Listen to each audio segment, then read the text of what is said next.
Mula sa mga report, target umano ng Los Angeles Lakers itong si Lauri Markkanen ng Utah Jazz. Ayon sa ilang insider, isa sa mga posibleng isama ng Lakers sa trade package ay itong si Austin Reaves. Kung titignan, hindi na bago ang interest ng Lakers sa isang floor spacing big man. Matagal na nilang hinahanap ang isang frontcourt weapon na makapagbibigay ng outside shooting at offensive versatility. Si Markkanen na nag-a-average ng 24 points per game at may 39% mula sa 3-point line noong huling season, ay isa sa pinaka-stretch bigs ng buong liga. Kung mailalagay siya sa tabi ni LeBron at ni Luka, malaking bagay ito sa spacing at offensive flow ng Lakers. Ngunit ang kapalit na pinag-uusapan, si Reaves, hindi simpleng piraso.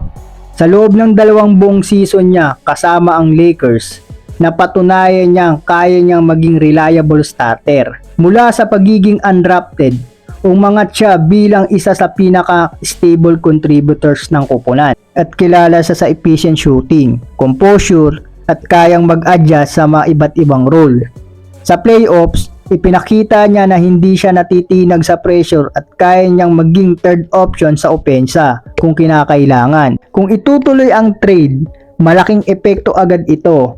Offensively, makakakuha ang Lakers ng frontcourt firepower pero mawawalan naman ang isa sa kanilang pinaka-consistent guard. Sa kasalukuyang rotation, naroon si Luka, Marcus Smart bilang pangunahing backcourt. Pero hindi matatawaran ang halaga ng isang off-ball guard na gaya ni Austin Reaves na kayang umiscore at maglaro na walang bola. Sa pagkawala niya, mas mababawasan ang guard depth at versatility ng lineup. May usapin din sa kontrata.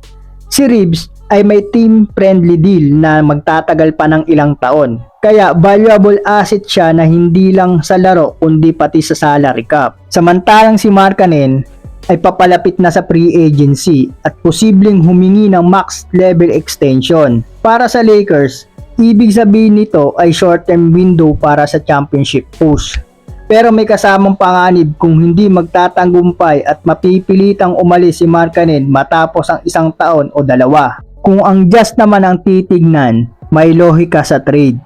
Rebuilding pa rin ang Utah Jazz at makakakuha ng batang guard gaya ni Reaves na may established role sa contender ay may magandang hakbang para sa long-term core nila. Ang value ng isang player na nasa mid-20s ay may playoff experience at swak sa plano ng Utah Jazz magbuo ng sustainable roster.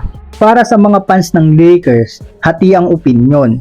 May mga naniniwala na sulit ang kapalit dahil si Markkanen ang klase ng versatile scorer na makapagbubukas ng maraming oportunidad para kina Luka at LeBron. Pero marami ang nagsasabing masyadong risky ang bitawan si Reaves, isang homegrown talent na may chemistry sa sistema at sa locker room. Kung susumahin, malinaw na nasa critical na punto ang Lakers. Pwede nilang piliin na panatilihin ang kasalukuyang core at panatilihin ang balanse at chemistry o isugal ang hinaharap kapalit ng isang high upside move para kay Markkanen. Sa huli, ang tanong, sapat ba ang potensyal na magbenepisyo para isakripisyo ang stability na dala ni Austin Reaves? I-comment po ang inyong opinion sa ibaba at pag-usapan natin yan mga katambay.